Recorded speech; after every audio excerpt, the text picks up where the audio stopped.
meeting to order here in council chambers at 6 p.m. We do not have electronic attendance tonight, so we will move to roll call, please. Alderperson Murphy. Present. Macias. Present. Razak. Present. Timian. Present. Finch. Present. McNeil. Present. Castro. Present. Schmidt. Present. All right, we have one board appointment tonight, mayor's appointment of Nina Little to the Moline Commission on Youth to fill the unexpired term of Sarah Cross to expire March 31, 2025. Any questions? Okay, so we'll start with our presentations. Presentation of Life-Saving Award to Sergeant Tyler McLaughlin and Officer Tyler Lewis Bresnahan. Chief Galt. Thank you, Mayor. So you have the officers come forward.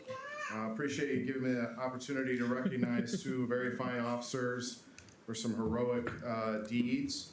On March 9th, 2024 at 6:12 p.m., the Moline Police Department received a 911 call of a traffic crash. Officers discovered that a 1999 Chevy S10 had gone off the road in the 2700 block of 6th Avenue, flipped over and crashed, but was able to continue driving to the 200 block of 43rd Street. Officer Lewis Bresnahan and Sergeant McLaughlin arrived and observed a damaged truck parked in the roadway with blood all over the truck and the ground. The driver was laying on the ground just outside the driver's side door and covered in bright red blood. He was barely conscious and unable to communicate. The passenger was kneeling down over the driver, screaming for help. Officer Lewis Bresnahan began to administer first aid. Police found the driver's left arm badly injured. The flesh from the driver's arm from the middle of the bicep to just below the elbow was gone, exposing bone and tendons. And it was evident that the driver had suffered massive trauma to his arm, including his brachial artery. Sergeant McLaughlin quickly took out his tourniquet and handed it to Officer Lewis Bresnahan, who was now kneeling down on the driver's left side. He instructed Officer Lewis Bresnahan to put the tourniquet on and assisted in manipulating it around the driver's arm. Officer Lewis Bresnahan finished securing the tourniquet high and tight on the driver's arm, which ultimately stopped the bleeding before Moline Fire arrived on scene. Officer Lewis Bresnahan then assisted Moline Fire with loading the driver up on the gurney. The driver was still in critical condition and was transported to the hospital. It was later learned that during the crash, the vehicle rolled onto the driver's side. The driver's left arm was out of the window and became pinned in between the vehicle and the pavement, and his arm was dragged along the pavement with the vehicle on top of it for approximately 30 feet. While at the hospital, the driver had lost so much blood that the veins in his upper extremities collapsed. The phlebotomist had to take medical blood draw from his foot. The hospital staff left the tourniquet that Officer Lewis Bresnahan had affixed on while the driver went through all of the testing. During this, hospital staff was replenishing the driver's blood, and he was now conscious and alert. The driver ultimately had to be airlifted to another hospital. Officer Lewis Bresnahan and Sergeant McLaughlin showed tremendous courage and training throughout the incident. Their actions and ability to stay calm and work together through an extremely chaotic and stressful situation are admirable. The driver was already unconscious when the police arrived, indicating he had sustained significant blood loss. A human can perish from arterial blood loss in as little as 3 to 5 minutes. Sergeant McLaughlin and Officer Lewis Bresnahan saved the driver's life during this incident. Their quick thinking and application of the tourniquet stopped the driver from bleeding out any more than he already had. Their immediate recognition of the arterial bleed and the need for a tourniquet to stop the bleeding was critical in the saving of the driver's life. Sergeant Joe Cleaver nominated Officer Lewis Bresnahan and Sergeant McLaughlin to be considered for the Moline Police Department's Life-Saving Award. The nomination was reviewed by the awards committee and sent to the office of the police chief. After review of the award recommendation, I find that Life-Saving Award should be bestowed upon Sergeant Lewis Bresnahan and Officer Lewis Bresnahan and Sergeant McLaughlin. Both officers committed an act performed in the line of duty with prompt and alert action, which resulted in saving a human life. So today I'm going to award them a certificate as well as a uniform citation bar to honor this occasion. And so they both read the same: Life-Saving Award, the City of Moline Police Department awards to Officer Tyler Lewis Bresnahan and of course Sergeant Tyler McLaughlin. The Life-Saving Award for your bravery and heroic action that led to the saving of a human life, as demonstrated on March 9th, 2024. Signed this day, April 2024, by the Chief of Police, as well as a meritorious achievement bar, which we place on their uniforms above their name tags. So if I could, just get a round of applause for these two.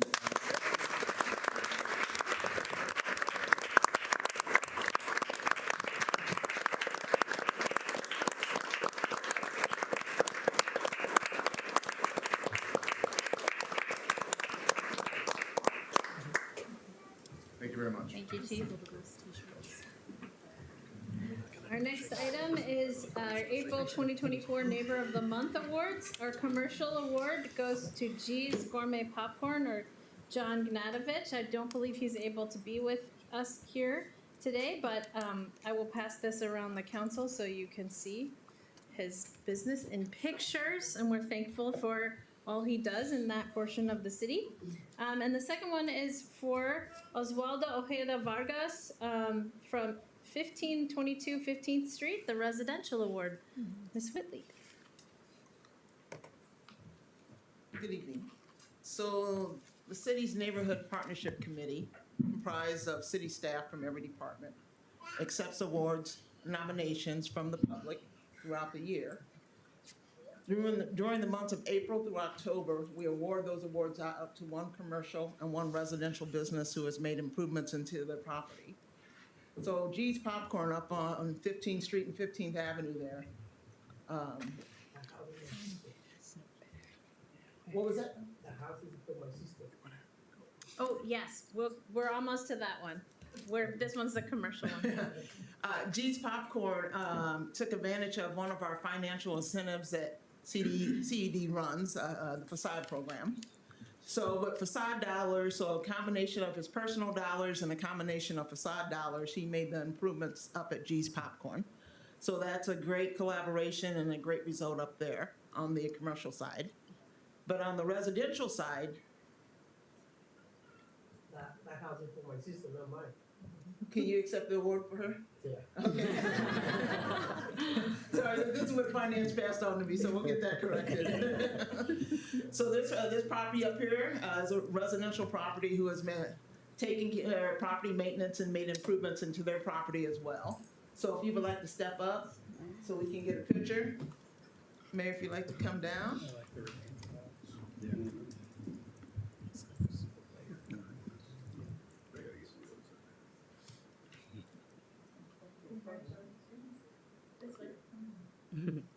Thank you for doing this award. Do you want to hold it this way?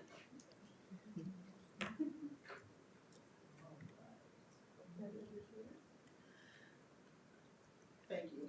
And again, if you would like to nominate a property, we do have it on our website where you can make your nominations, or you can call someone on the Neighborhood Partnership Committee and tell us what your nominations are. And again, we award these out through April through October, so for a residential and a commercial property. Thank you.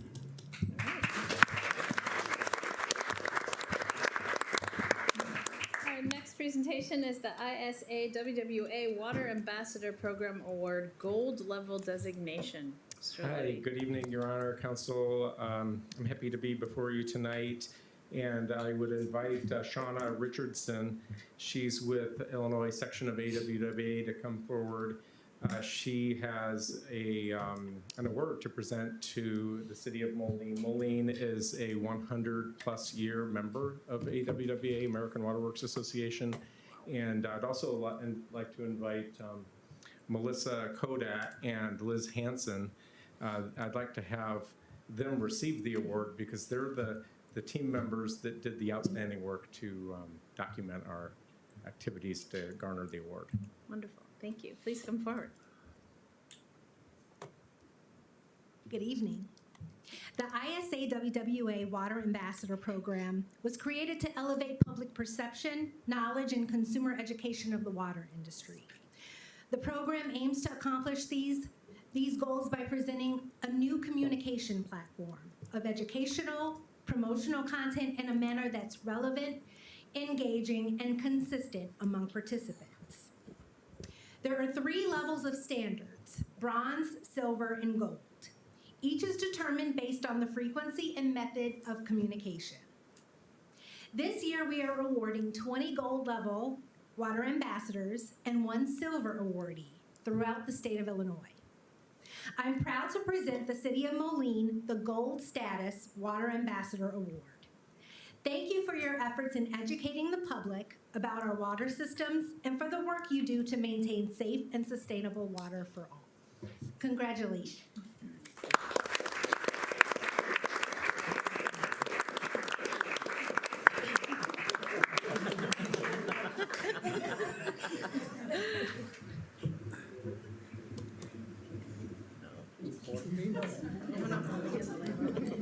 You want to get in that first? Please come there. Oh, I don't have to move. Oh, yeah.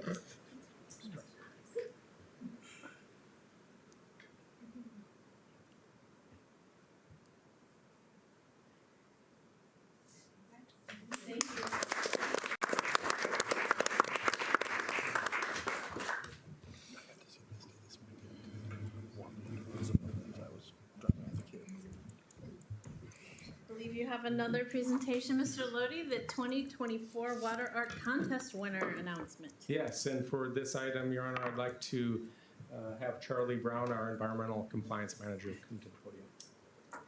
So 24 hours a day, day after day, week after week, year after year, the Water Division is working to make safe, healthy, and great tasting water for the residents of Moline.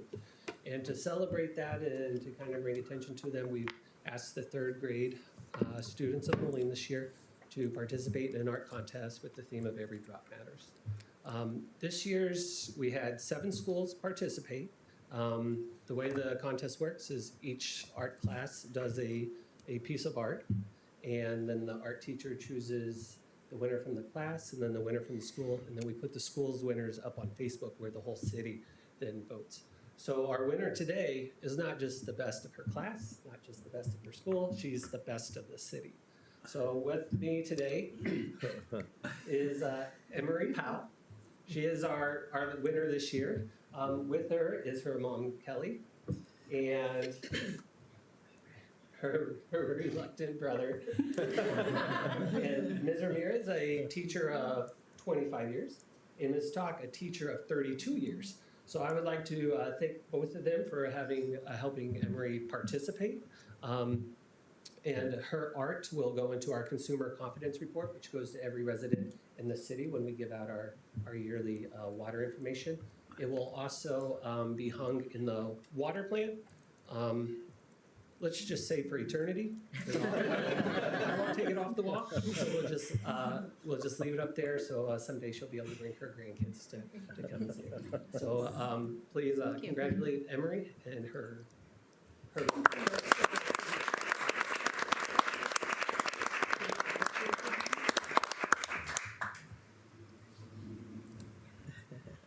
Are we gonna get our Misty in with it Yes, too? we'll get Misty. And Oh, sorry. come on up. One more time. Yeah. Oh, yes, yes. Would you like to show her the city?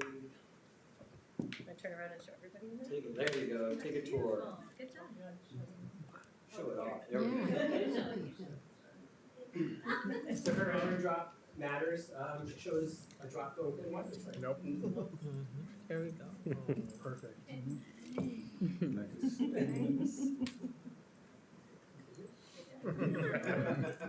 Visualization. All right.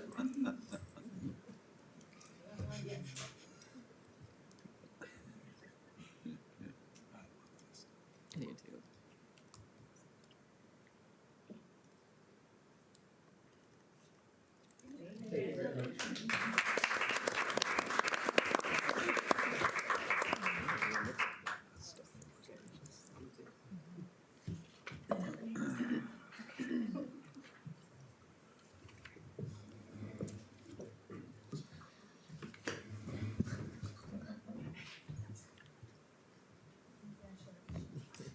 Well, thank you so much, Mr. Lodi, especially the day after Earth Day. Celebrating the work your staff does, especially with our community, is a pleasure. Anything Thank you. further? Just our proclamation? All right, did you want to speak before I read it? Okay, so we move to item number 6, a proclamation from the American Water Works Association to declare May 5th through 11, 2024 as Drinking Water Week. The proclamation reads, whereas water is our most valuable natural resource, and whereas only tap water delivers public health protection, fire protection, support for our economy, and the quality of life we enjoy, and whereas any measure of a successful society, low mortality rates, economic growth and diversity, productivity, and public safety are in some way related to access to safe water, and whereas we are all stewards of the water infrastructure upon which future generations depend, and whereas each resident of the city of Moline is called upon to help protect our source waters from pollution, to practice water conservation, and to become involved in local water issues by learning about this valuable resource. Now, therefore, I, Sangeeta Rayapati, Mayor of Moline, do hereby proclaim May 5th through 11th, 2024 as Drinking Water Week. Thank you. Thank you. Your Honor, I think it's fitting that this week, where our field crews are out flushing fire hydrants throughout the city, to remember that the water system is not just a system for our use for drinking and bathing and cooking and so forth. It's also a fire suppression system. And it's because of that the piping and pumping and storage, tankage and everything need to be sized appropriately. And if you remember a week or so ago, we had a large leak on a large transmission main that caused a significant portion of the city to lose pressure, and then there was a resulting boil order. But I would just ask you to think about, as you ponder this proclamation, that when you open your faucet, water's just going to come out, and you just expect that to happen, and it's going to disappear down the drain, and that's because there's many resources that have been dedicated by this council and many previous councils appropriately, as well as team members, the hardworking, dedicated staff that you all have allocated resources to maintain, keeping things going. So thank you. Thank you very much, Sean. All right, we move to number 7, public comment. Chief? Diane? All right, we have 3 minutes, and Chief has got me on the timer. I have spoken before to the Plan Commission, and I will reiterate to you that I personally am opposed to the ADUs. I know that we turned it down in 2023. We are back at it again at your request. At that point, I think that the citizens of Moline should be able to have a vote and decide if this is what they want.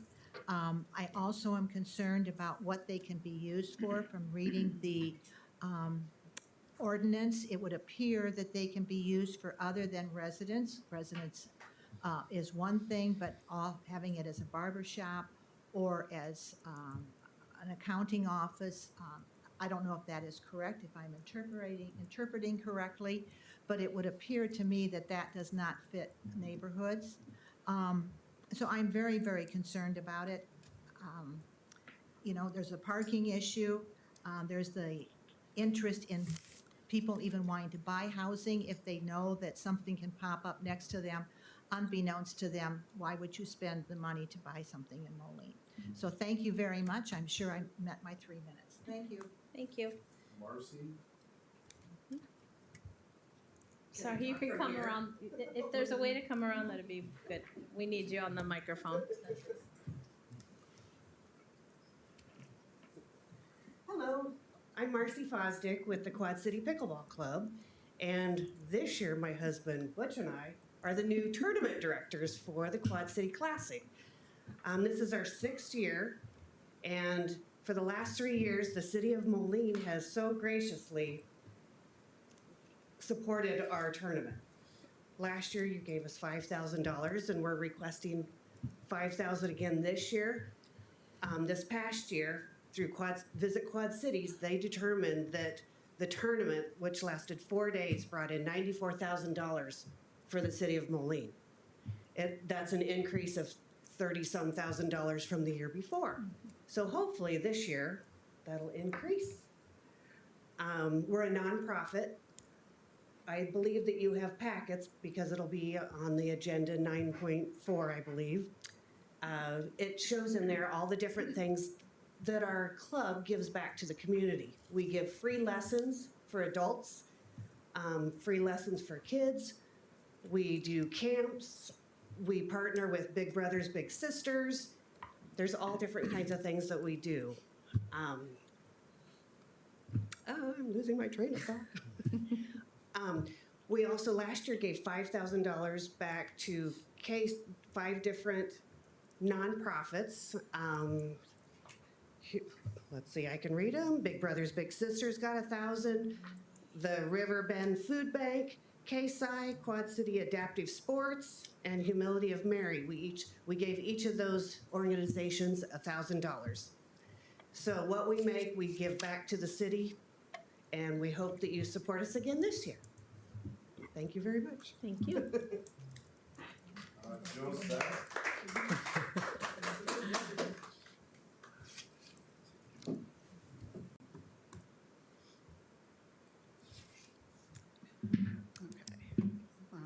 Okay, my name is Joseph McCoy. I live here in Moline, of course, and I have come to talk about the support for ADUs. If you're not aware, current rent for 1 bedroom in Moline averages $832 per month. This is a 21% increase from last year. The current market trend is only going to continue. Low income this year, to qualify for low income, is $50,150 per year. When I think about that, when my husband and I were starting out, that would have been a phenomenal salary to have. At this point, that means you have to earn $24 per hour to meet that income. Our first-year teachers in Moline and Rock Island, which are the highest paid districts for first-year teachers, doesn't even meet that income level. It is also important that we note that Moline is a landlocked city. We have a need for more housing without land options, buying land options, and ADUs offers that with minimal visual impact and without adding to an area's sprawl.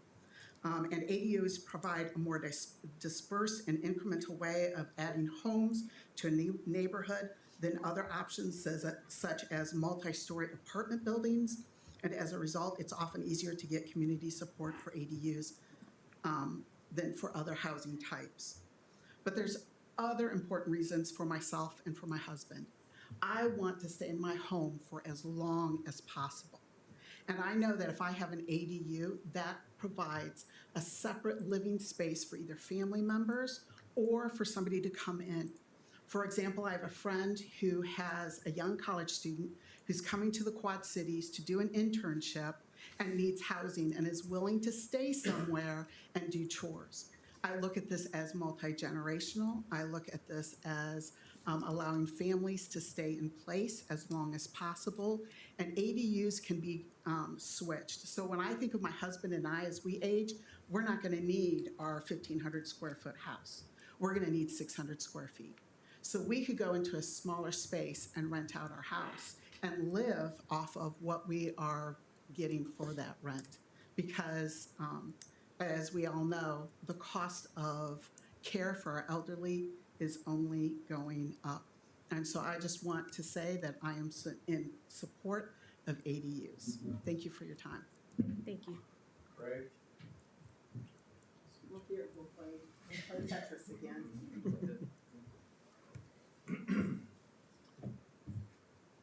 Hello, everybody. Craig Loken, Moline citizen. Some of you I know, some of you I don't. Here to talk to you a little bit about some personal experiences on how ADUs have helped me and my family. Moved here in 2021 with a newborn, and we were able to buy a beautiful home. It's our dream home, and in doing so, we were able to move in not only just my fiance's parents, but also her grandparents. What we didn't know at that time, and we would soon find out, is that grandfather had cancer. Having an ADU, an internal ADU, which our house would technically qualify, given the way the ordinance is written, allowed us an opportunity to take care of him. Allowed us a central place for our family to come and join and spend those special moments. It also allowed me to lose not one, but 2 jobs since moving here. I had spent a career in banking, spanning over 10 years in Chicagoland area, and having an ADU with extra support allowed me to weather those 2 storms. Additionally, grandfather passed away. Father was diagnosed with cancer last year. Allowed us the extra support to be able to take him to his appointments and help him with his cancer treatments. I'm happy to say that he is now cancer-free, and absolutely wonderful to get that news. So there's certainly all sorts of reasons why it makes sense from a budget standpoint, not expanding the city, creating more affordable living spaces, but it also gives the opportunity for families to thrive when they otherwise would not be able to. So I support this ADU ordinance, and I hope you all do too. Thank you. Susanna?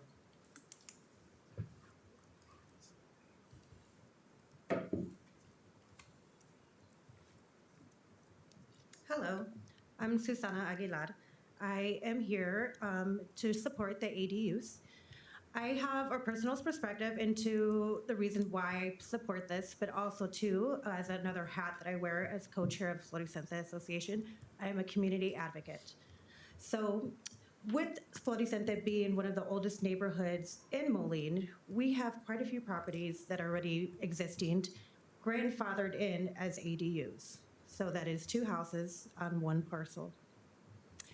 Growing up in Floricienta, I have seen how generational family living goes, as well as the support that ADUs give amongst the family. These are all people that add elements to our community and our workforce. These are all people that contribute to our way of living here in Moline. My personal reason of why I have this is because I have a home in Floricienta, and I'm proud of it. It's my little castle. And with that, if I would want to have the choice to build on to it, I would want to do that. I've thought about it, being a mother of 4. Do I need that extra room? Do I finish the attic so that's extra living space for us? And then a year ago, my mom took a fall.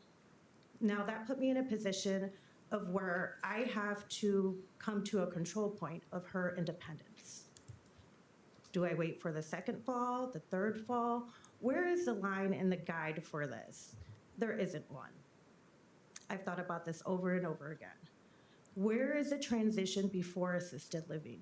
Where is the transition to say, Mom, it's okay, and not it be, oh, I wish you lived closer. No, now you can live closer. You can be here. With that in mind, all within these couple years, I could also have a daughter that graduates college who needs affordable living, who may want to leave home and have a different transition and milestone. Whatever the reason is, every decision that we make as community advocates have a domino effect. Just this one decision covers our seniors, our young adults, our children, and of course, adulthood, middle-aged. And not everything that we provide touches all those spaces, as I just mentioned, but ADUs do. Thank you. I'm Susanna Aguilar, proud mom, proud daughter, and also a proud Moliner. Thank you very much. That's it. Okay, thank you very much. That concludes our public comment. We move to item number 8, questions on the agenda. I do want to point out that item 9.6, which is the development agreement for the JCPenney building, is on the both agendas. So it's on twice. It shows up as 19.4 in the regular meeting. And normally we have that little notice written there that it will show up on the other one. It just got missed this time. But I double checked with Administrator Vitas today, and as is with the case when we do that, that is all because of a timing issue with the That is agreement. correct. So I wanted you to be aware. So with that, we'll move to our Committee of the Whole agenda items. 9.1, a resolution authorizing the Chief of Police to execute an equipment sharing agreement between the City of Moline and the City of Rock Island to jointly acquire and utilize certain public safety equipment. Chief, anything? Oh, Mr. Vitas. No, I'll let the chief explain it. It's a high-tech piece of equipment, Chief. Seeking approval, we've been working on this for approximately 6 or 8 months, and Deputy Chief Raya is here as well, can answer some questions. He was previously in charge of lieutenant, in charge of investigations. And through our work in our gun unit, not our fun unit, which is misspelled in the, although we have a lot of fun over at the police, much more fun than the fire department. But anyway, they do a lot of collaboration with other cities, and through his work with Rock Island, the Rock Island Criminal Investigation Division also was looking for this to continue working on the biometrics aspect to firearms and other violent crime issues. This exact same agreement was negotiated with Rock Island. I did get some input from Alderman Macias on this as well. They agreed to that as well, and it went through their council last night. So just seeking approval for us to move forward in a joint venture with Rock Island. Thank you. Motion to approve. Second. Thank you. That's motion by Finch, seconded by Castro. Discussion? The council, Mr. Schmidt. I'm supportive, and as always, I'm appreciative, Chief, of your attention to concerns.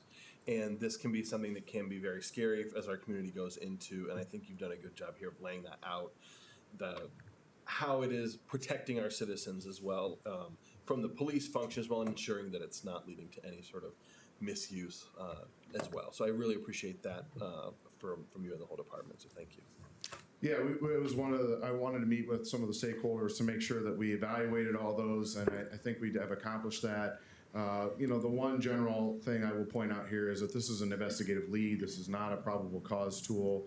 And so we added some additional ethical safeguards in the MOU to address some of those issues, and I'm certainly proud of that work, and I think it'll be a good piece of equipment that we can still use within our community standards. Thank you. Anything further from the council? Hearing none, all in favor? Aye. Any opposed? Motion passes. Thank you. 9.2, a resolution authorizing the mayor and city clerk to execute and attest to a contract with the Sutphen Corporation, an Ohio corporation of Dublin, Ohio, for the purchase of one heavy-duty 100-foot mid-mount aerial tower ladder truck utilizing the Sourcewell Cooperative Contract number 113021-SUT for the amount of $2,131,799. Denver. Mr. Schmidt. Wait, is it Mr. Vitas? No, we're gonna let Mr. Schmidt All take right. this since he Take it has away. a fleet Thank you. facility. Good evening. So as part of our capital replacement plan, we are requesting and seeking approval to enter a contract with Sourcewell. Sourcewell is a nationally recognized purchasing cooperative. Basically, they seek bids in a public manner similar to how we seek bids, and then governments can take advantage of those contracts. We're looking to purchase this aerial ladder truck. Current lead times to build and give us the truck is approximately 3 to 4 years. So we're seeking to enter agreement now, build the truck, and eventually get that probably about 2028. As part of that, we're looking to enter now because there's a 6% increase for that contract. So with the higher price, it's approximately $127,000 increase. So we would like to do that because that takes effect May 1st. Thank you. Motion to approve. Second. Motion by Schmidt, seconded by Timian. Discussion? Yes, Mr. Timian. The reason that our current truck had a shortened lifespan was overuse, and that's explained in the documents. Has that issue been remedied? We're not using it for non-necessary applications? That is correct. The current ladder truck that we have only responds to confirmed structure fires. So this will be, the current ladder truck will hit that 2028 timeline without a problem, because without a problem is a relative term, but it's not a daily driver anymore. No, it is not. Thank you. Thank you. Anything further from the council? Hearing none, all in favor? Aye. Any opposed? That motion passes. 9.3, a resolution authorizing a grant to Mercado on Fifth, Inc. for the amount of $20,000 from the Special Events Fund to support the 2024 season of Mercado on Fifth. Mr. Vitas. Thank you, Mayor. Thank you, Council. Before you tonight is a Resolution would authorize the grant request from Mercado on Fifth Incorporated for the amount of $20,000 for the upcoming 2024 season, which kicks off in May and runs through the end of September. This is the same amount that's been approved in prior years for Mercado, and we're recommending approval as requested this year, and then in future years that there would be an MOU that would accompany this as a long-standing event in the city. And absent that MOU, we would not be recommending approval of the funding. Motion to approve? Second. That was Finch, seconded by Castro. I think she got it. Finch Castro. Thank you. Discussion, please. Hearing none, all in favor? Aye. Any opposed? That motion passes. 9.4, a resolution authorizing a grant to the Quad Cities Pickleball Club for the amount of $5,000 from the Special Events Fund to make the Quad Cities Classic Pickleball Tournament not only successful for the club, but also for the city and bringing visitors to our community. Mr. Vitas. Mayor and council, for all the reasons that Marcy brought up during her comments during public comment, we're recommending approval. Motion to approve? Second. Motion by Finch, seconded by Schmidt. Discussion? Hearing none, roll call, all in favor? Any opposed? Motion passes. 9.5, a resolution authorizing the mayor and city clerk to execute and attest to a purchase and sale agreement for sale of real estate with Peter McDermott for property located at 1719 Fifth Avenue, Moline, Illinois, PIN 08-32-221-003 for a purchase price of $25,000. And authorizing all appropriate city officials, officers, and staff to do all things necessary to complete each of the city's responsibilities and enforce each of the city's expected benefits as referred to in such agreement. Mr. Vitas. Madam Mayor, members of council, we're recommending approval of the purchase of the Peter McDermott property on Fifth Avenue as presented here in the amount of $25,000 to, one, create the pocket park on Fifth Avenue that exists today, to take ownership as a city, and to tie that directly into initially our relationship with Bush Construction on the item that's forthcoming related to the redevelopment of JCPenney property and the potential future use by Western Illinois University for a daycare facility on the commercial portion of the building facing Fifth Avenue as a 3,000 square foot area specifically for the young ones as required by law. Thank you. Any? Motion to approve? Thank you. Second. Motion by Finch, seconded by Razak. Thank you. Discussion. Hearing none, all in favor? Aye. Any opposed? That motion passes. 9.6, an ordinance authorizing the mayor and city clerk to execute and attest to a redevelopment and economic incentive agreement by and between the city of Moline, Renew Moline Properties LLC, 1701 Series and 1701 Fifth Avenue LLC related to the Fifth Avenue TIF 15 redevelopment project area. Mr. Vitas. Mayor and council, at long last, take a breath. It's been a long ride. This project had its start probably even before I got here in 21. Much to her credit, Alex Elias had been studying residential development along the 4th Avenue corridor to try and bring new residential living downtown.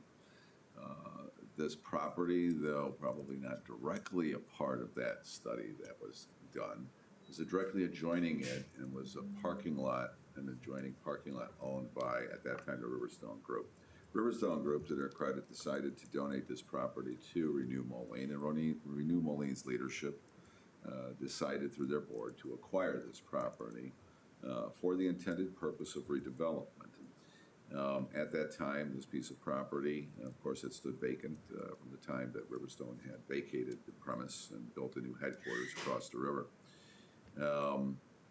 Working with Renew Moline and working with the development partners at Bush Construction, who actually were brought to us by Renew Moline, we started a long journey of discussion about where could residential development happen. Along Fifth Avenue in particular. It did not start at this location. It actually started further to the west, but that property became unavailable, and we then moved to the possibility that this property could become a residential development in our downtown, bringing additional, as I've always said, additional wallets and purses to the streets of Moline downtown to support our small businesses. And to provide much-needed housing, workforce level or rate housing downtown.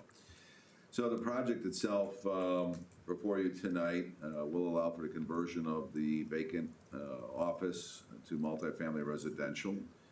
There will be 32 market rate units that will be brought to the existing JCPenney building. That includes adding a third additional story, somewhat recessed from the edge of the current building based on our form-based code.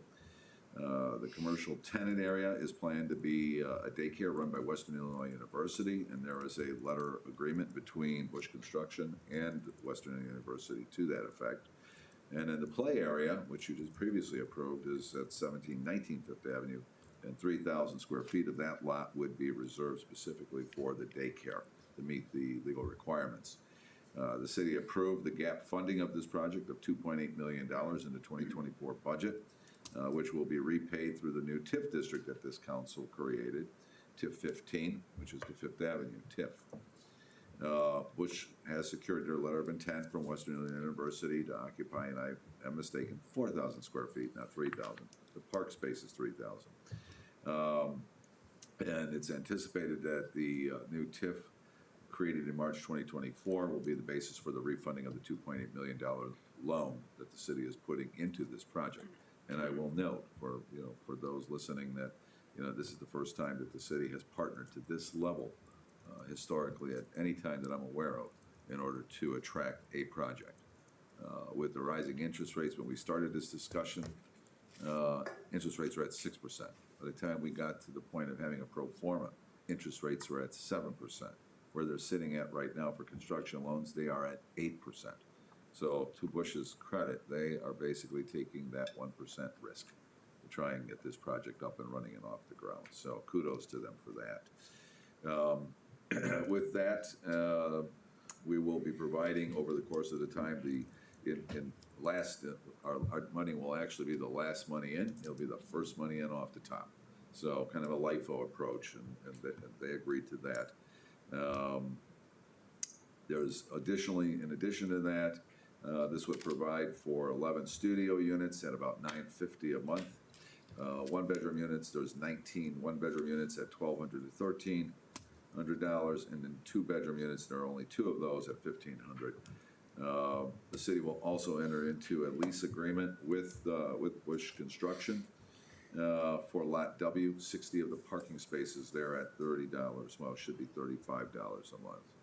So, the correction is $35 a month, which is kind of the going rate. It's the same rate that we are working on charging the folks over at the service parking lot adjoining the renewed property, which they will retain. Parking lot they will retain, which will be used as a laydown yard.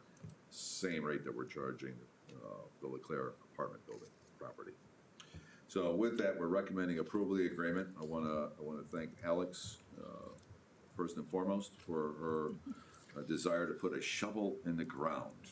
And I love to quote her on that because it's the first thing she told me. She goes, "By help me God, there'll be a shovel in the ground while we work together." Well, this is the second one going in, Alex. So congratulations. Thank you to Bush and, of course, Mr. Silverman and his diligence in working not only with the city staff, but working with the attorneys that represented both Bush as well as the attorneys that represented Renew. It was quite a negotiation, but I think we have a respectable agreement that we can be proud of and look forward to council's approval. Motion to approve. Second. Motion by Finch, seconded by Timian. Discussion. Timian.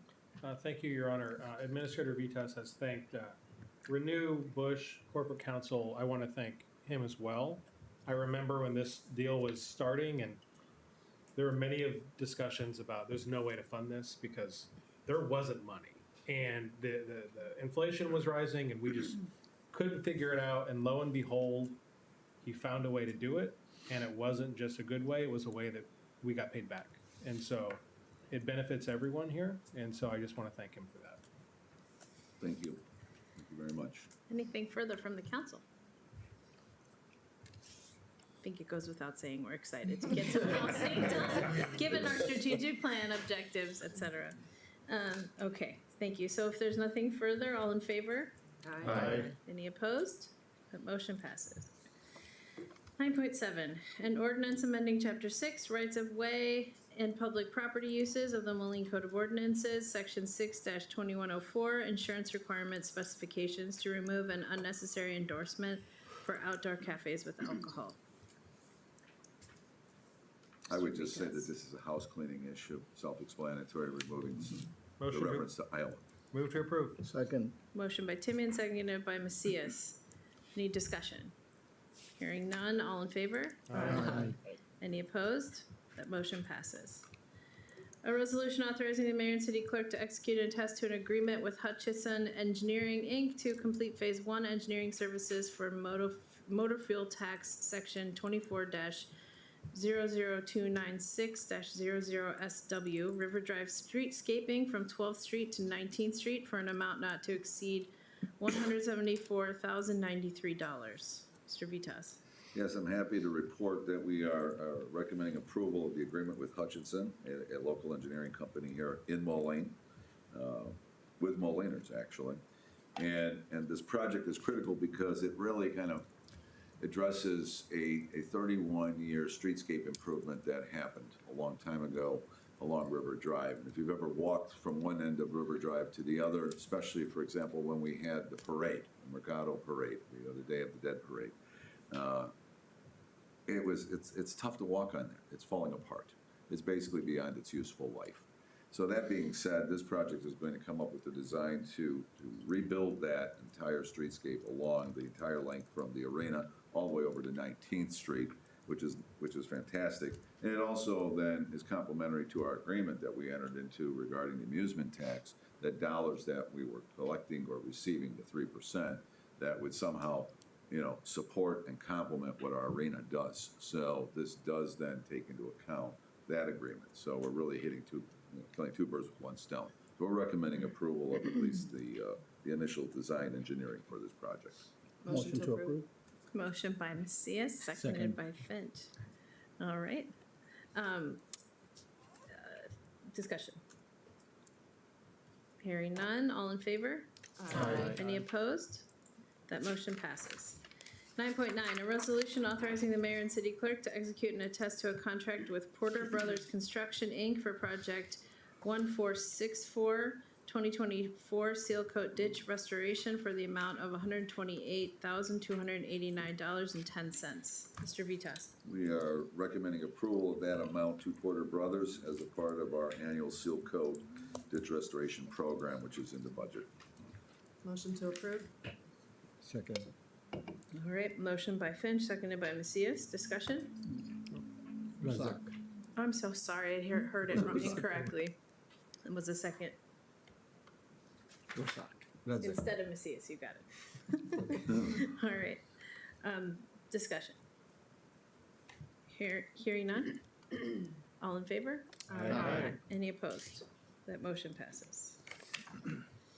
9.10, an ordinance amending Chapter 4, Alcoholic Liquor of the Moline Code of Ordinances, Article 3, Retail Licenses, Division 3, privileges conferred by various classes of licenses by enacting a new Section 43318 entitled Option 5, Package Sales of Beer and Wine only for Class A licensees, and consecutively renumbering the remaining sections of Division 3 and amending Article 3, Retail Licenses, Division 2, Licensing Procedure, Section 4-3208, License Fees by adding fee information for the new Option 5. Legal counsel? Legal counsel, Yes, please. please, Ms. Kostopoulos. Thank you. We haven't looked at Chapter 4 for a while, but it was brought to our attention that expansion in the package sales for Class A licensees may assist in business success. So we bring forward tonight a proposed amendment to Chapter 4 for your consideration, which provides for an option for Class A licensees only, and that is restaurants. That allows for package sales of beer and wine only. And we have included, as you probably read, the restrictions as follows.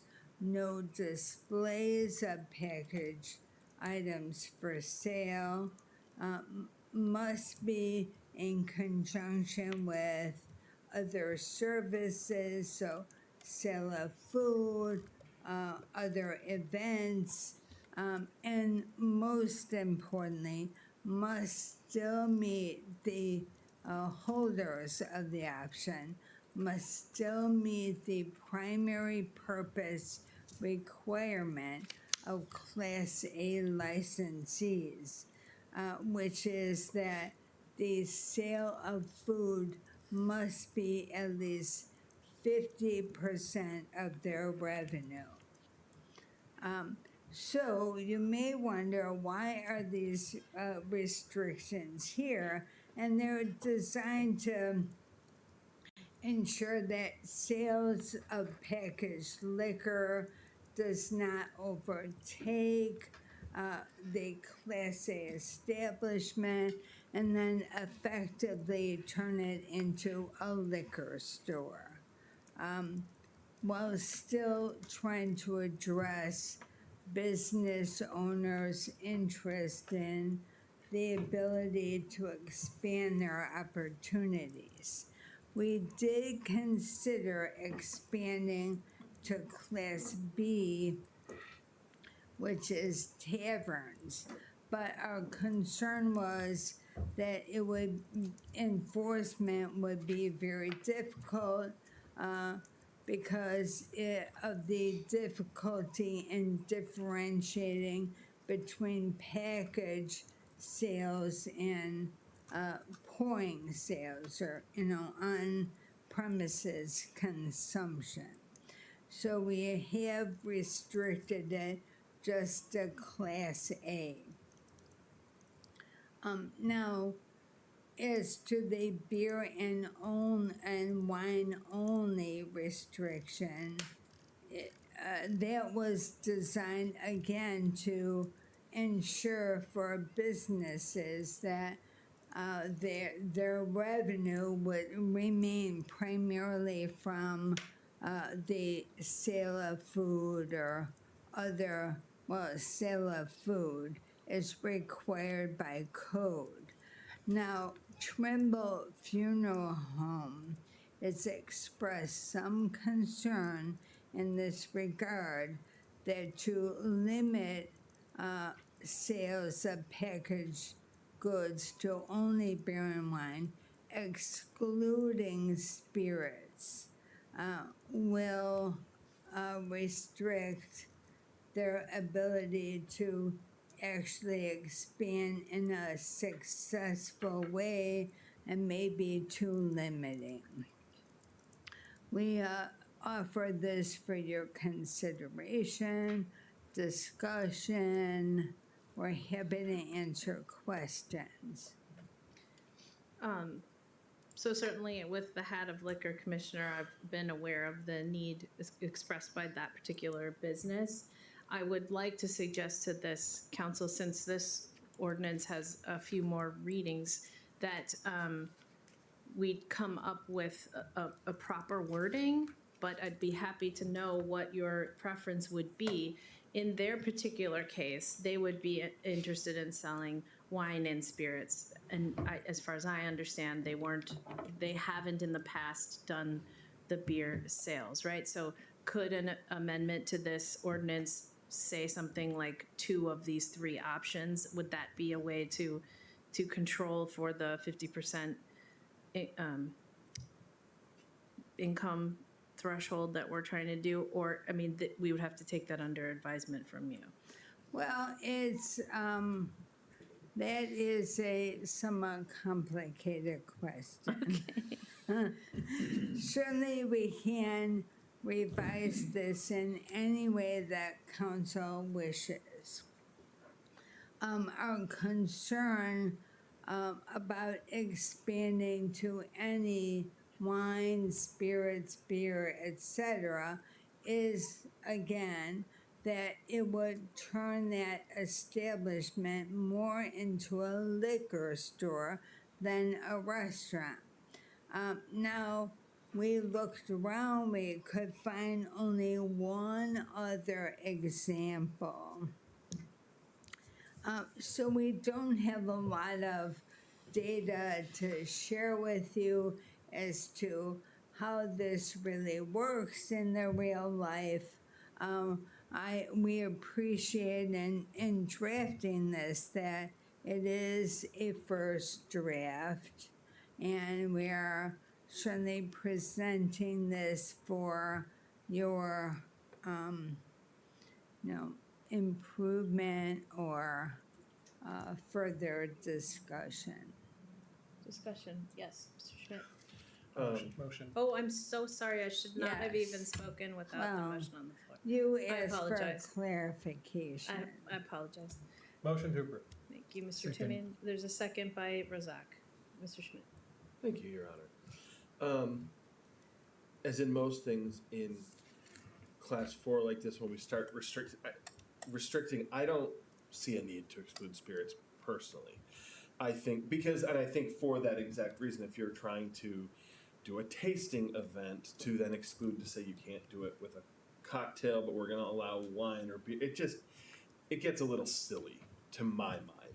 That said, I do hear on the concerns of not wanting this to turn everyone into a liquor store. I mean, I hear that, but part of that is me wanting to ask and understand, because I think we've extensively reviewed that in the past, as how that works in the gaming sector, but as far as just related to the liquor license only, how does that play out as a process if someone is accused of, or when it comes up for the annual check, against where their revenue is coming from and how that sort of plays out? Like, we walk through that a little? Sure. So sales of liquor, the revenue is reported separate from sale of food. So finance here at the city receives that information and records it, obviously, for tax purposes.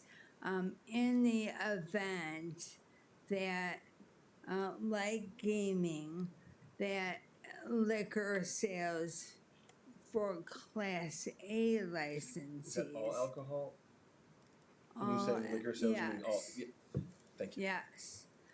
Exceeds sales of food, so that, again, your code requires that sale of food for Class A licensees, which is a restaurant, is at least 50% of total sales. So should liquor exceed that 50%, then that licensee runs the risk of losing their license. Would that be triggered automatically or just come No, up during the renewal operationally, the liquor commissioner looks at it, we decide what path forward we need for remedying it, and that's communicated with them back and forth. And, licenses have been lost for failure to comply with varieties of pieces of the ordinance, but that's operationally, I think, what you were asking. Mr. Timian? Two questions, and we're using Trimble as an example, so I think that's a good one. First question is the alcohol reported separately for package sales or alcohol consumed as a part of a meal? That's the first question. So if it's consumed as part of a meal, is that lumped into alcohol sales or is that lumped into food and restaurant? Second question, this being a funeral home that has an event space, it's very clear they're a funeral home, and is their funeral home revenue considered into this as well? Or is it just the event food? Because I could see a world where they have a couple bangers that have a lot of alcohol sales that exceed the appetizers they're serving, or small plates, and that jeopardizes the entire operation, whereas their main revenue source is a funeral home. So, All right, two so, questions. so I have a suggestion for the council, since those are very helpful questions. I suggest tabling this until the next regular meeting so we can put some of that together with finance, and delve deeper into how is everything reported? How can we be sure we're holding people to account properly with the proper data sets? And does it need any further discussion? That's a suggestion. Yes, Mr. Schmidt? I'm in support of that. I'd also like to see a little more of the larger ordinances as how it's relating back to how they would lose their license. Just having that pulled out would be very helpful, I think, because it wasn't something that I think I didn't come in tonight understanding the relevance of that conversation, and now it's definitely something I'd like to see more of. Okay. Okay, so. Motion to table. oh, You want to ask me? A motion to table? second. To when? You can have a date, you can say indefinitely, you can, the next meeting is 2 weeks from now. Until next meeting? Okay, so there's a motion by Castro to table this item 910 until our next regular meeting, which is May 7th. Second. Second by Mr. Schmidt. And there's no discussion about that, correct? We just do roll call on a table vote? Ms. Kostopoulos, is roll call on a table vote? Yes.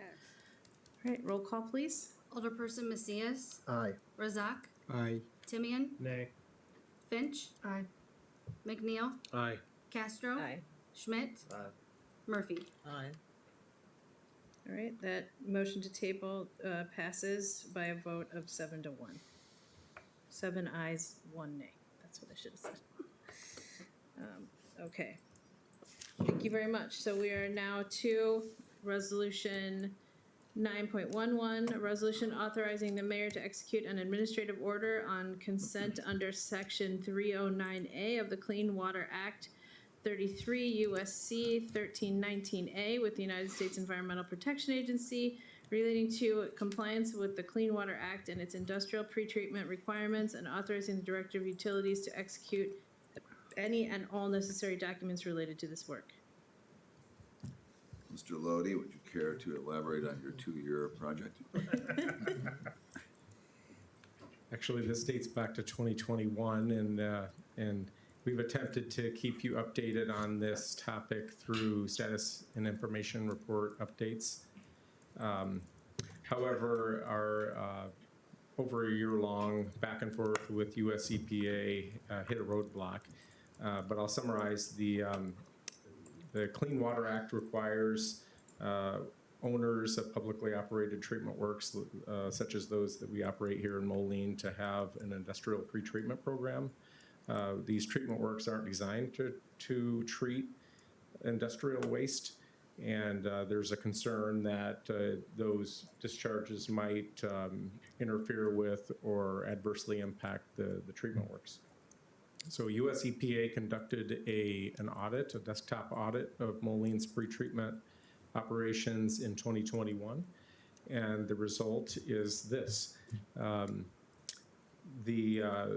We consulted with Margaret, and we consulted with the engineer that's been helping us navigate this, and we've come to the conclusion that the cost to continue fighting with EPA on this is not worth the benefit. The cost to continue fighting is not, it outweighs the work that we'd have to do to come into compliance. And so the resulting order would require us to do some additional testing for ethyl benzene, toluene, xylene, and some toxic organics at one of our industrial dischargers. And I'll have you know that while we do recommend approving this or executing this, and it also is going to appear on the non-consent agenda of the council meeting. In no way was the discharge at this industrial discharger adversely impacting our treatment works, or was there ever a point when the treatment works was out of compliance? Thank you very much. Motion? Motion to approve. Motion by Finch. Second. Seconded by Castro. Discussion? Hearing none, all in favor? Aye. Any opposed? That motion passes. So we are to our informational. Mr. Vitas, the 2024-26 strategic plan dashboard for Q1. Thank you, Mayor and Council. But before I move on to that item, I would be remiss not going back to item 9.6 for the moment and thanking very specifically Chris Mathias for all his hard work on what we did on the JCPenney project with Renew Moline and the diligence in his department in pursuing this through some tumultuous discussions. So thank you, Chris, for a job well done in CED and your team in particular.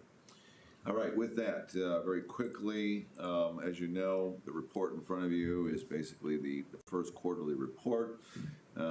We have 47 goals in our strategic plan. There are 42 that today are on track. There are 2 goals that were previously completed, one that was completed a little earlier but is included here as well. We do have one project that is on hold, and that actually is the rewriting of the municipal code that was placed on hold temporarily.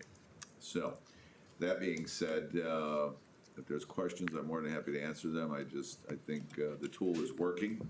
I hope it's working for you. I know the citizens, probably do enjoy it. So, and I will say this: we have had other cities reach out to us, and this has been shared. These tools have been shared with them across the state. So we're getting noticed on the work we do. Thank you. Mr. Timian. Just when we instituted this 3 years ago, it was a document filled with red circles.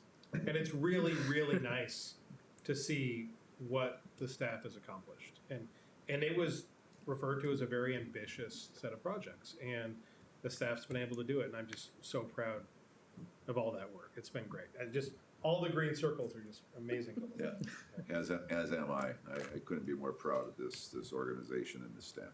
I mean, all 412 of them. All right. Anything further from the council? All right. We will call our regular meeting to order. Pledge of allegiance, please.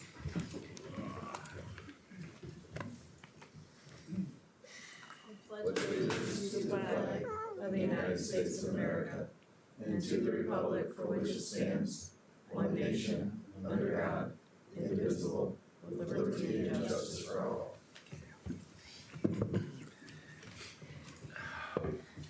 Okay. Do you have an invocation, Mr. Macias? Okay. Roll call, please. Alderperson Murphy.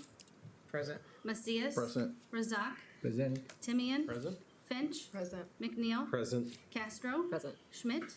Present. Your Honor, I request the approval of Committee of the Whole, Council, and Executive Session meeting minutes of April 9, 2024, Council meeting minutes of April 9, 2024, Council meeting minutes of April 16, 2024, and appointments made at Committee of the Whole on April 23, 2024, and consent agenda items 16.1 and 16.2. Motion to approve. Second? Motion by Finch, seconded by Timian. Roll call, please. Alderperson Macias. Aye. Razak. Aye. Timian. Aye. Finch. Aye. McNeil. Aye. Castro. Aye. Schmidt. Aye. Murphy. Aye. Non-consent agenda resolutions. Item number 18.1, a resolution authorizing the mayor and city clerk to execute and attest to a contract with the Sutphen Corporation and Ohio Corporation of Dublin, Ohio, for the purchase of one heavy-duty 100-foot mid-mount aerial tower ladder truck utilizing the Sourcewell Cooperative Contract number 113021-SUT for the amount of $2,131,799. Motion to approve. Second. Motion by Schmidt, seconded by Macias. All right. Discussion. Hearing none, roll call, please. Alderperson Macias. Aye. Razak. Aye. Timian. Aye. Finch. McNeil. Aye. Castro. Aye. Schmidt. Aye. Murphy. Aye. 8 ayes, no nays, that motion carries. Item number 18.2, a resolution authorizing the mayor to execute an administrative order on consent under Section 309A of the Clean Water Act, 33 U.S.C. Paragraph 1319A, with the United States Environmental Protection Agency relating to compliance with the Clean Water Act and its industrial pretreatment requirements, and authorizing the Director of Utilities to execute any and all necessary documents related to this work. Motion to approve. Second. Motion by Castro, seconded by Finch. Discussion? Hearing none, roll call, please. Alderperson Macias. Aye. Razak. Aye. Timian. Aye. Finch. Aye. McNeil. Aye. Castro. Aye. Schmidt. Aye. Murphy. Aye. 8 ayes, no nays, that motion carries. Non-consent agenda resolutions. Item number 19.1, an ordinance designating the Dear Wyman House, Carriage House, and Grounds as a local historic landmark site in accordance with Chapter 25, Planning and Development, Article 4, Historic Preservation of the Moline Code of Ordinances, 8/17/11. Motion to advance the second reading. Second. Motion by Finch, seconded by Macias. Discussion? Yes, Mr. Schmidt. And here, I just want to once again remind everyone that my firm has worked with this organization, but I do not have a financial stake. I was not involved in any of the work we've done. So do not have a conflict, but do want to make sure it is public. Thank you. Thank you. Anything further? Hearing nothing, roll call, please. Alderperson Macias. Aye. Razak. Aye. Timian. Aye. Finch. Aye. McNeil. Aye. Castro. Aye. Schmidt. Aye. Murphy. Aye. 8 ayes, no nays, and that motion carries.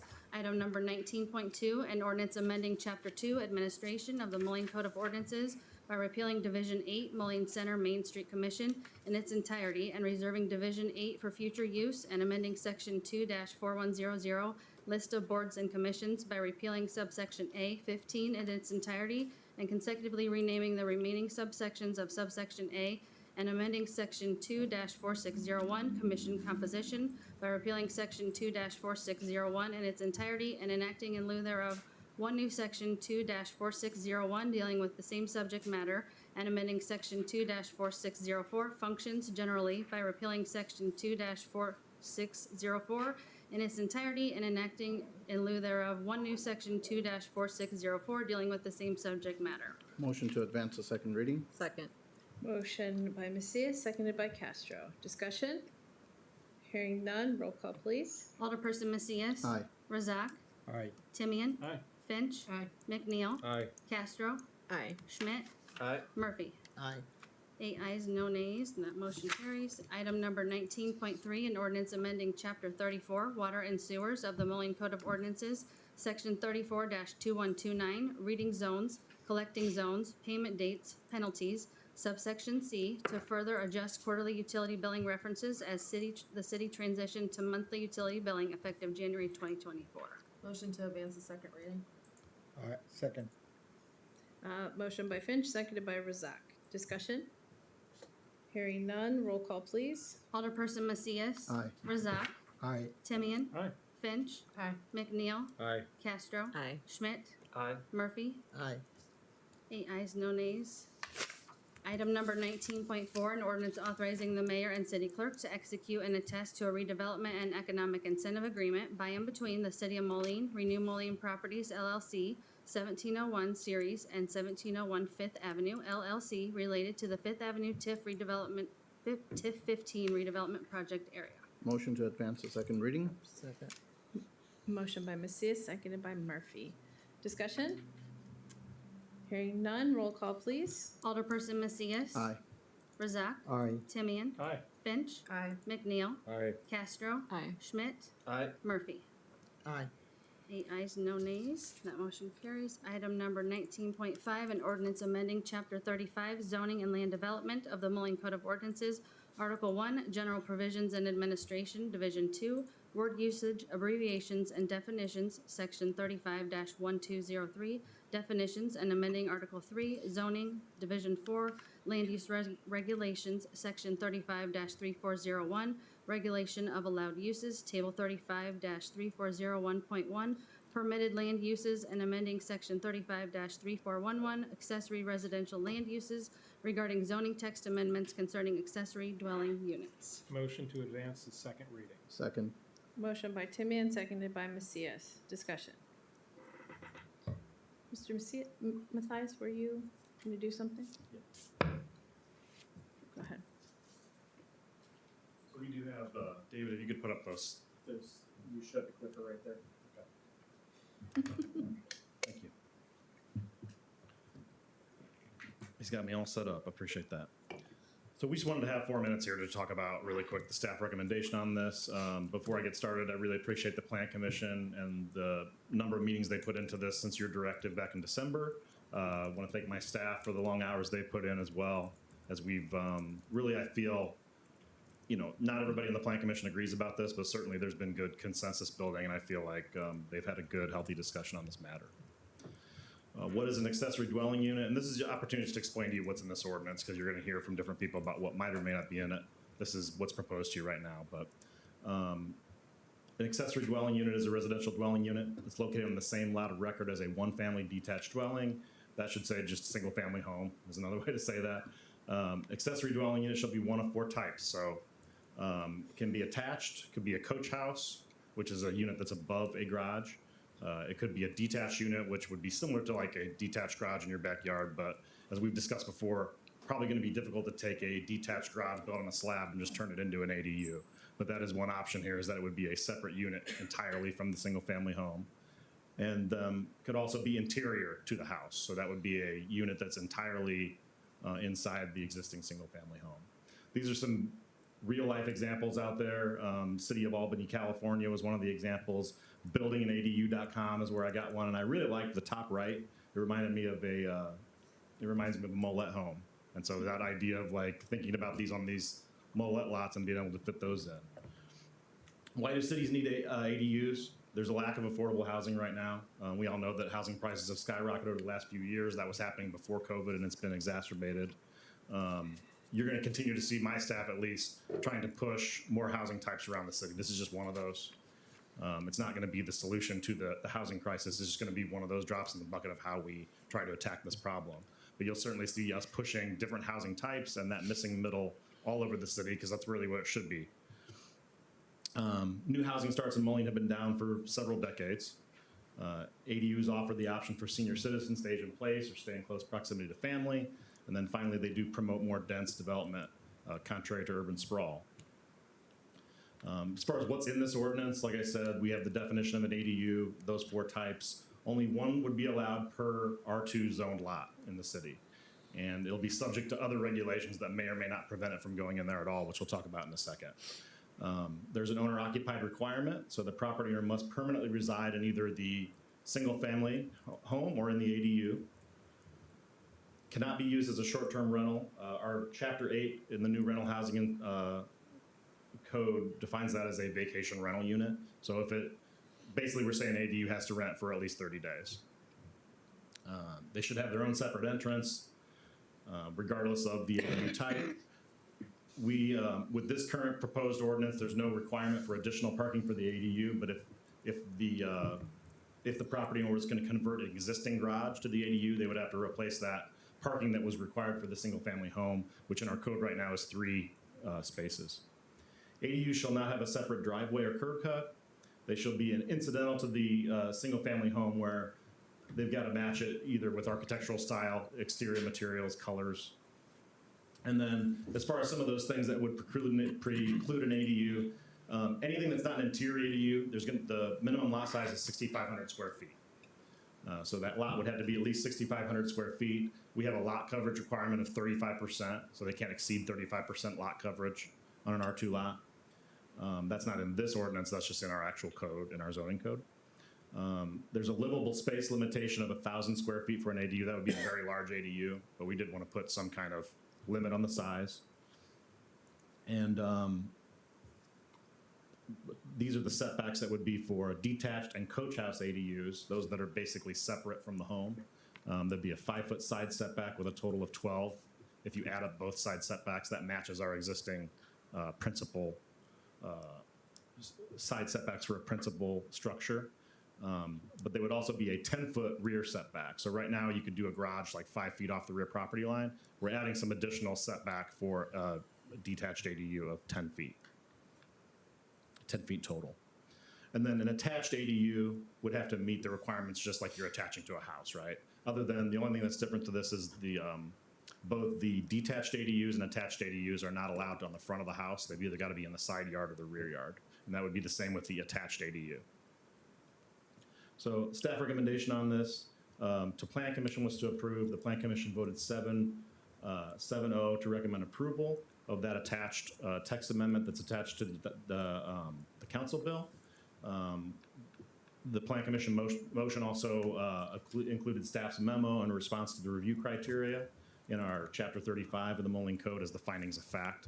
And I do want to point out also David Silverman's help on this. He's helped us review the ordinance and appreciate his insight as well. Any questions for me? Mr. Schmidt? I had a couple of in the weed. You get two, council item. Your Honor, I make a motion to allow for additional questions on this issue. Is there a second? Second. Second by Alderperson Castro. Yes, this is the proper procedure, Yeah. correct? Yes. Do I need to do a roll call? Yeah. Roll call, please. Can you tell me who the second was on that? It was Castro. And the motion is to allow for additional questions. Alderperson Macias. Aye. Razak. Aye. Timian. Aye. Finch. Aye. McNeil. Aye. Castro. Aye. Schmidt. Aye. Murphy. All right, that motion passes. You get more than two. As we're looking at like a detached dwelling unit or coach house, any of them that have the height restrictions in place, would that height restriction apply to the true height of the buildings or to the height of where they land on the lot, or both? So thinking if it's either up or down the hill. Yeah, so we determine an average grade of the lot, basically, where we determine the height of buildings. The ADU is not going to be able to be taller than the house, either way, however we determine that. So we'll come up with an average grade. The ADU's got to be, it's an accessory dwelling unit, right? It's got to be, it can't be as tall or as big, if that makes sense. Or excuse me, it can't be bigger or taller. So if the lot is on a hill, and the ADU is higher though, is it based on the actual height of the building? I understand what you're saying. Or is it on like how I high the understand what you're saying. It building would be is? based on the actual height of the building. Okay. Thank you. Yes, Ms. Castro? I have a couple of questions also. I guess my first question is, a while back we had voted on that housing study to kind of like see what kind of housing that we have in Moline and what people are needing. Is there a reason that we're not waiting until after we get the results of those surveys to move on this? So are you talking about the ones we do for the HUD grants that we do every 5 years? Yeah. Those were coming back 10 to 15 years ago with the findings that we had too much single family in the city of Moline. My guess is they'll be saying, and that's coming out of the impediments of fair housing. Yeah. The housing study is more data, in my opinion, so it'll show you a lot of data about some of the housing maybe that we're missing. But those findings, even going back to the mid 2000s, I think we're saying, hey, look, you have too much single family in this town, and it could be excluding people. Okay, and then one other question. I think previously there had been something in there about a maximum occupancy. Is that gone from the ordinance? Or is that still in there? I thought before it said that there was like a maximum of like 5 people in Right, the it'd be the ADUs. definition of a family, So, which yeah. we still have in our code and we didn't change along with this ordinance. Okay, all right, thank you. Mr. Timian? There was a restriction of 1 living quarter per ADU, which means you can't have an ADU that's a duplex. And so that is in there, or it was the last time I looked at it. I had a question and a loophole that I might have thought of at the last minute. My neighbor has a double lot. Can they build an ADU on the second lot and one on their primary? Because it says zoning lot, and I'm just curious how that works. Yeah, I mean, there's a couple things that would come into play, right? I mean, if you have a lot that's big enough and you want to split that off, or it's already split off, maybe it's just combined for tax purposes, right? And there really are 2 lots there. You can use that lot for a house, and if it's big enough, if it's 6,500 square feet and it meets all the lot coverage, then you could also do an ADU there. But that would be similar to any you could have 2 lots in the city of Moline that have a house and then have ADUs, Okay. which would be the same in my So they mind. could just split it and do it anyway, so, right. Except you couldn't reside in your own Correct. two Yeah, it properties. it wouldn't comply. Yes. You had another question, Mr. Schmidt? Yes, when converting an existing detached or attached garage, the required parking for the principal structure must be replaced on site. So my question is, the requirement of 3 parking spaces, would they simply have to comply, or would they have to add additional? Meaning, if I already have 4 qualifying concrete spots, plus 2 inside a garage, would I then still comply without adding additional parking? I would have to be able to, because there's not going to be any required parking for the ADU, right? Right. So you just have to show me where you have those 3 parking spots on your lot somewhere, is what I would say. Because in this, what we're talking about is we've removed a garage, right, that in theory had that required parking. The driveway could still be that. You could have a parking pad somewhere as long as it complies with our zoning code. What you can't do is just pour a parking pad right off the road or something, right? Because that wouldn't, we need to have curb cuts and things like that, so. Any other questions, Mr. Schmidt? Yeah. I did want to state that I think that as we, first, specifically on that garage parking piece, I know that was an issue that had come up the last time. I think that's a much better way to deal with it than what we had seen previously, so thank you for that. I'm very excited to see this moving through. I think it's been a very long conversation with many, many meetings that have taken place.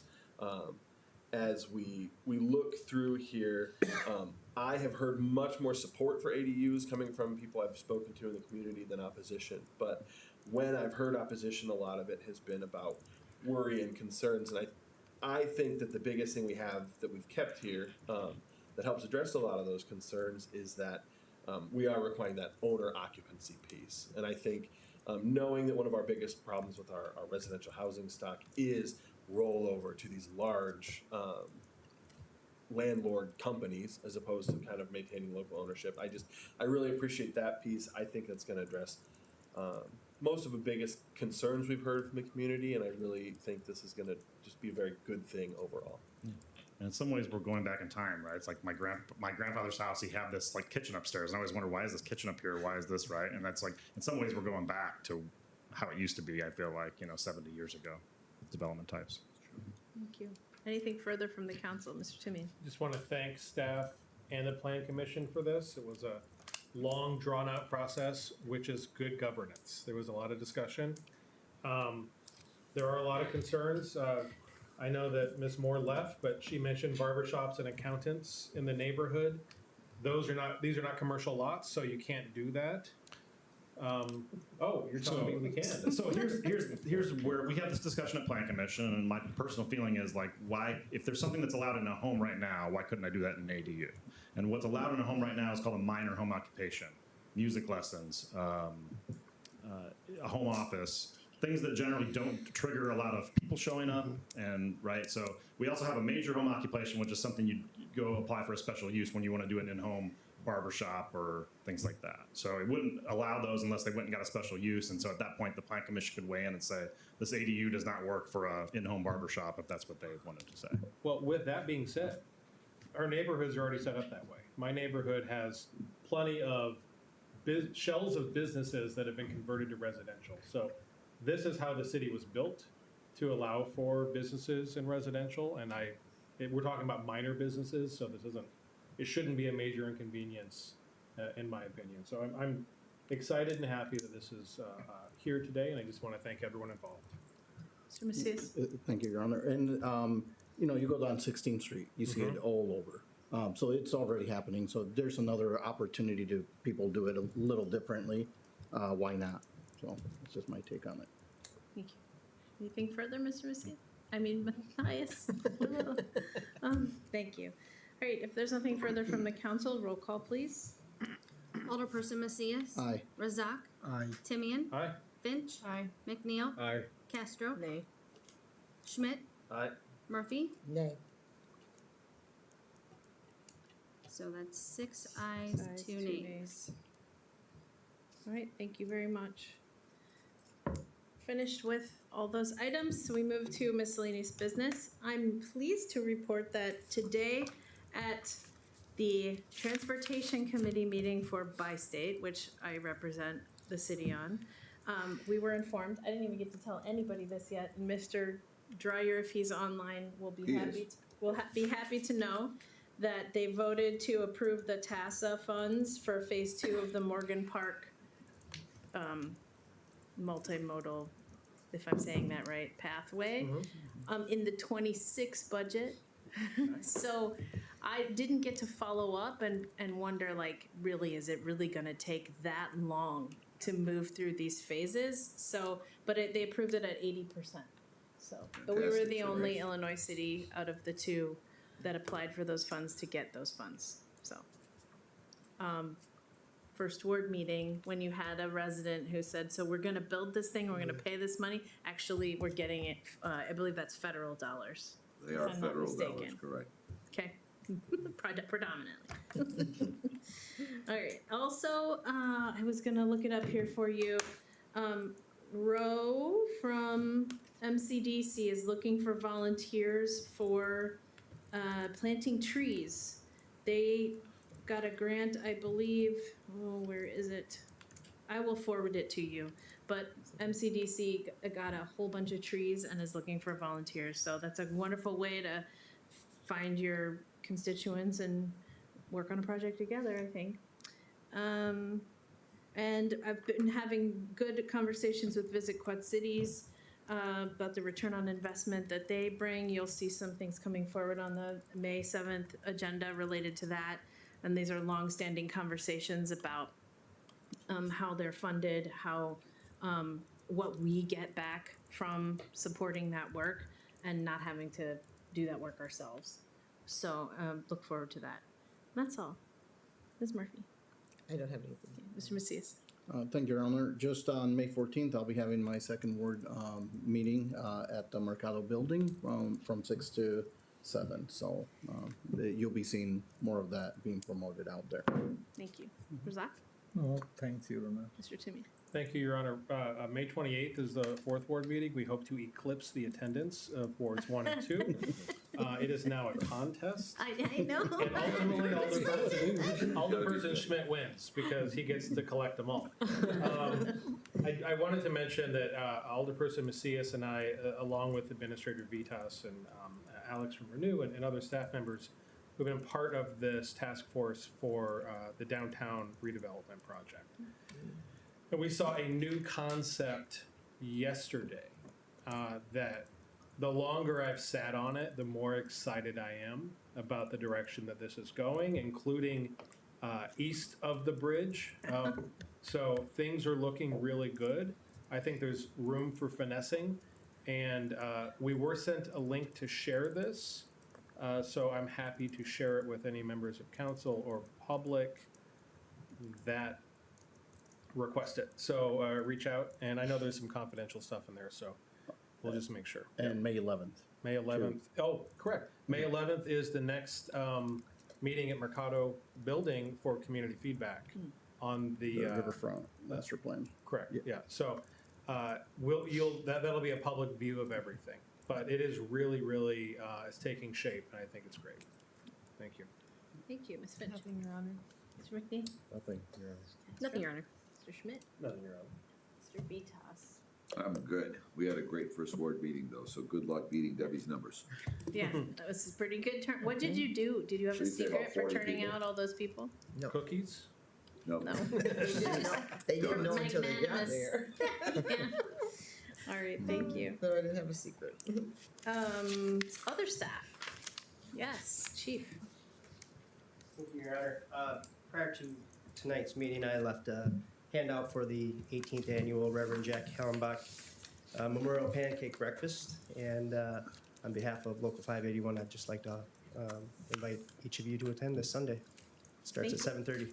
Thank you. Oh, yes, Chief.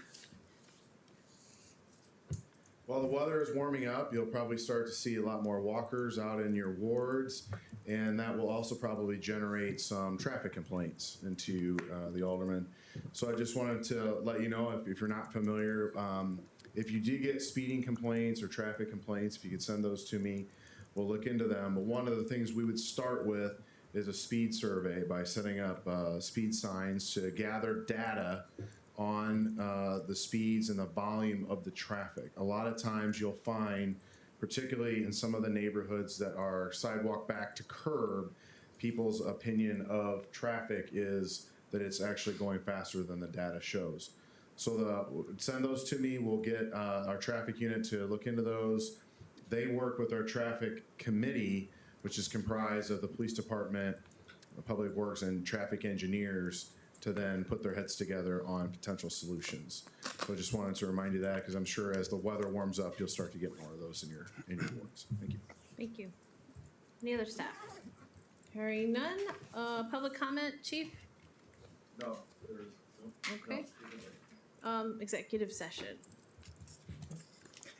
Your Honor, I make a motion that the council convene an executive session for the purpose of discussion of collective negotiating matters -5 ILCS 120/2 C2, property acquisition -5 ILCS 120/2 C5, and pending probable or imminent litigation -5 ILCS 120/2 C11. Second? Motion by Murphy, seconded by Timian. Roll call, please. Mr. Lodi. Roll call, please. Alderperson Macias. Aye. Razak. Aye. Timian. Aye. Finch. McNeil. Aye. Castro. Schmidt. Murphy. Aye. 8 ayes, no nays. All right, we move to closed session.